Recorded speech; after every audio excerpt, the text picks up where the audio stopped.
Sauvignois engagés dans notre commune, bonjour. Comme vous le savez, si le maire garde cette tendance au mépris à de nombreux égards, je vous ai promis de mener à bien, sans relâche, mon rôle de conseiller de l'opposition. Celui-ci consiste à améliorer votre quotidien au sein de notre commune. Mais, comme vous, je fais face à ce systématique mépris. Si bien que j'ai été contraint de demander, pour vous, l'arbitrage du juge administratif. Au moment où j'enregistre cette vidéo, le maire est contraint de rendre compte pour 3 scandales municipaux. Bien entendu, il ne veut surtout pas que cela s'ébruite. C'est pour cela que par le biais de plusieurs vidéos, je vais vous expliquer les détails. Mais avant cela, n'hésitez pas à vous abonner à la chaîne, à mettre un j'aime et à partager. Retrouvez également les vrais comptes rendus des conseils municipaux sur notre site internet www.ensemblesauvignois.webnode.fr. Et enfin, retrouvez-nous sur Facebook et Instagram. La première des vidéos concerne l'organisation du temps scolaire à l'école de Sauvigny-les-Bois. Organisation actée par le maire de la commune. En effet, peu de personnes ont conscience et connaissance que l'éducation nationale n'a uniquement en charge que les programmes, l'enseignement et les enseignants. Tout le reste est sous la responsabilité de la municipalité. Plus précisément, les agents municipaux, la gestion des locaux et l'organisation du temps scolaire font partie de la gouvernance communale. Dans certaines communes, cette gouvernance est même confiée à l'intercommunalité. Pour mieux comprendre le sujet qui nous préoccupe, sur tout le territoire national, il faut savoir que le temps scolaire est réparti sur 4 jours et demi par semaine. Seule une dérogation doit être prise par la municipalité, validée par la rectrice d'académie, pour que ce temps scolaire soit réduit à 4 jours. Également, pour contextualiser, il est important de rappeler que, premièrement, tous les experts et les spécialistes ont démontré, sans contestation possible, les bénéfices de la semaine de 4 jours et demi pour les enfants et leurs apprentissages, d'autant plus pour les enfants en fragilité ou les enfants en situation de handicap. Deuxièmement, les élus de la représentation nationale, de tous bords, ont suivi ce consensus scientifique pour inscrire dans la loi la semaine de 4 jours et demi. Troisièmement, toutes les organisations de représentants de parents d'élèves ont soutenu et promu cette organisation de la semaine en 4 jours et demi, pour les enfants, en particulier les plus fragiles. Quatrièmement, les pays et beaucoup d'écoles qui ont les meilleurs résultats scolaires sont organisés avec cette organisation de 4 jours et demi.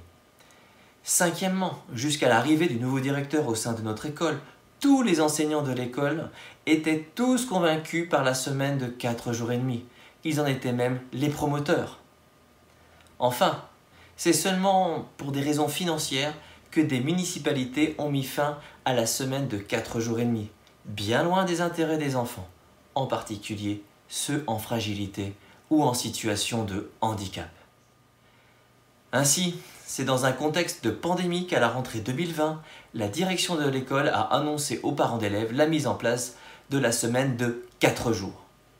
Face aux inévitables réactions de parents, la direction de l'école a refusé tout débat. Pour calmer les esprits, le maire a été appelé à la rescousse. Un vote a ainsi été organisé en mairie. Mais la suite est encore plus incroyable. Une partie des parents d'élèves ont été exclus et donc interdits du droit de vote. Un prétexte fallacieux et illégal a fait propagande. Au moment du vote, leur dernier enfant étant en CM2, il a été considéré qu'il ne devait plus être concerné les années suivantes. Quelle considération pour les familles recomposées et les familles d'accueil. Également, aucun parent d'enfant concerné par une première rentrée en maternelle ont pu accéder au vote, alors que c'était possible. Sans compter qu'au moment de ce vote, aucun dispositif de prise en charge des enfants le mercredi n'a été proposé par la mairie, laissant de nombreuses familles avec des solutions de garde bancales, voire même sans solution.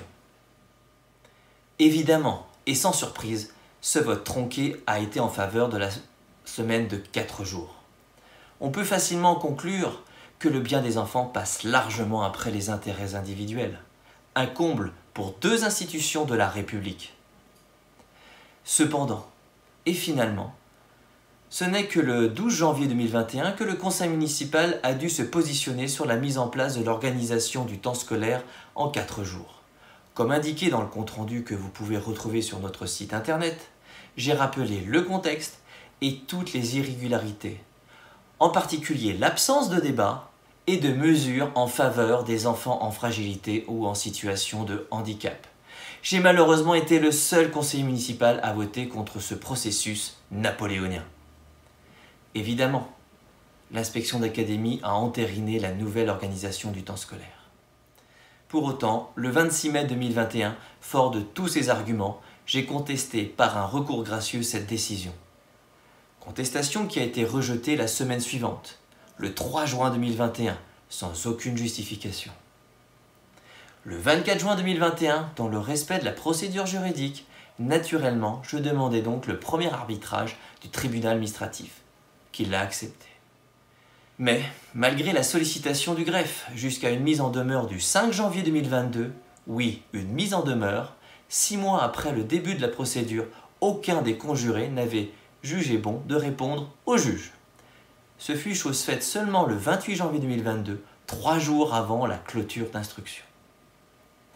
Le dossier en est donc à ce stade, le passage en audience étant envisagé d'ici à la fin de cette année. C'est donc une affaire à suivre et loin d'être achevée. Cette première vidéo de la série Le maire et la justice administrative est à présent terminée. Nous ne doutons pas qu'elle vous a plu. Assurément. À très bientôt.